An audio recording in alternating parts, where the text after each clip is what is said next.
Hi, my name is Neil with SKF, and today we're going to be replacing the front hub on this 2004 Pontiac Montana.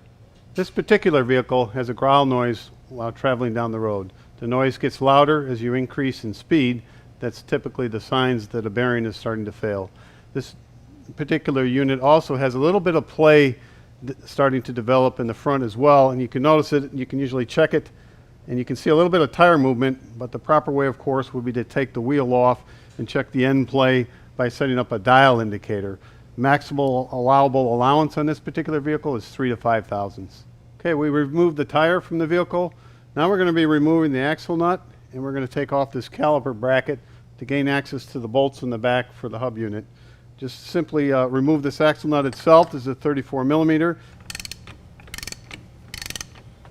Okay, we're going to be removing these caliper bracket, and there's just two bolts, one on the top, one on the bottom, 15 millimeter.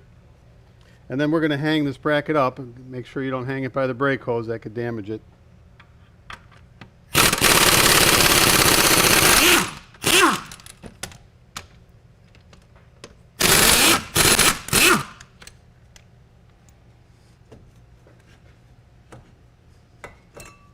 Okay, I removed the caliper assembly, just hung it up with a bungee cord. This helps get it out of the way of any other additional work. And then it also prevents it from hanging by the brake hose, which can damage it. And then we remove the rotor itself. Sometimes you have to tap the back side to help release it. And then we're going to be removing the ABS wiring harness connector. Okay, we're going to remove the ABS connector. Some of these will have a little plastic connector. Some will also have a little metal connector. They just hook up to this little backing plate behind here. This one you simply just pinch, and you can push it out the back side, and then you can disconnect the connector. The other thing at this time you might want to inspect is the actual wire harness itself, and also make sure the weather pack is still here and this ABS connector is in good shape. The ABS harness along here, they can and sometimes break internally, so you want to take a good look at those while you're replacing the hub unit. Okay, after the connector, we have to remove the three mounting brackets for the hub. This lower one on one side, this upper one, and then there's a third one on the far side. I'm going to be removing those. Sometimes in order to gain a little more access, sometimes if you push that CV shaft back a little bit, you'll gain a little more access and ease as far as being able to attack that bolt and get a socket on there. Okay, we're going to be removing the hub unit. These just won't slide off. Sometimes you have to use a little persuasion or a hub puller to pull these all the way off to get them removed.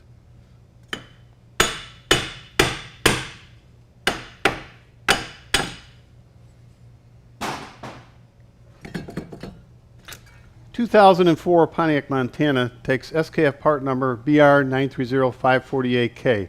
This has some improved characteristics over the OEM one. Let's take a closer look. When we place these two units next to each other, you'll see the design I just took off versus the new SKF X-Tracker design. There's certainly some visual differences. I like to go over those. One, for example, is the wheel flange itself is a little bit thicker. That allows for improved performance in handling and braking characteristics.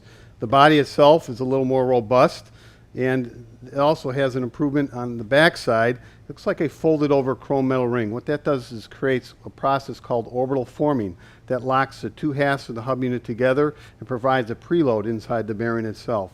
If we take a closer look inside the SKF X-Tracker design, you'll see some of these improvements that I was referring to. For example, you'll see this more robust wheel flange. It certainly is noticeable when we have this cutaway view of the part itself. The more robust bearing housing assembly allows for a couple of additional roller balls that improve some performance inside this hub unit. And you can see the orbital forming process that locks the two halves together with this ring on the back side of the unit. And we also have some triple lip seals in here that keeps out contaminants inside of this SKF hub unit. Before installing the hub, it's a good idea to clean the knuckle. Remove any rust or corrosion from the inside of the knuckle assembly. This will allow for proper seating of the hub unit. All right, we're ready to reinstall the hub unit. We're going to just mount it up, fit it through the CV shaft, and then we're going to install the bolts on the back side. We've snugged up these three mounting bolts for the hub unit. The last process is to torque to specification these mounting bolts. For this particular application, it's going to be 96 foot-pounds.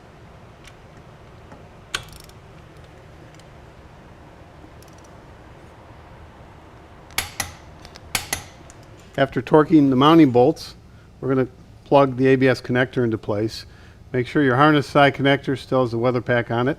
Simply plug this back into place, and then we're going to slide the connector back into its housing. I slid the rotor into place, used a couple of lug nuts to hold the rotor up in place while I'm installing the caliper bracket.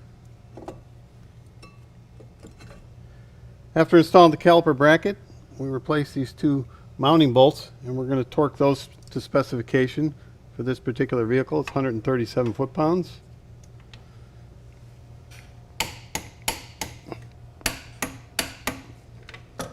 After mounting the caliper bracket, we're going to snug up the axle nut, and then we're going to set the torque specification. The process is to torque the axle nut. The specification on the 04 Montana is 118 foot-pounds. Sometimes you'll need to put a pry bar inside to keep the wheel from turning while you set the torque.